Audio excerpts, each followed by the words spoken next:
திருமாவளவன் தமிழ்நாட்டுக்கு தேவை, வேற ஆள் இல்ல. இருந்தாலும் இவர மாதிரி இல்ல. இசிக தலைவர் நான் திருமாவளவன் அவர்களுக்கும் எங்களுக்கு என்ன பிரச்சனை? எதுவுமே இல்லையே. இதுதான் இன்றைய தமிழக அரசியல். அவரு அப்படி சுற்றி சுழற்றி பார்த்தால், சுற்றி வளைத்து பார்த்தால், தமிழக அரசியலின் மைய புள்ளியாக இன்றைக்கு விடுதலை சிறுத்தைகள் தான் இருக்கிறது என்பதை மறந்துவிடக் கூடாது.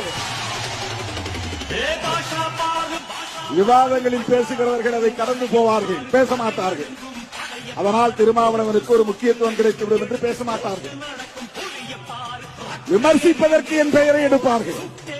களத்தில் பணியாற்றிய அனுபவம் இருந்தால் சிறுத்தைகளின் வரலாறு உங்களுக்கு தெரிந்திருக்கும்.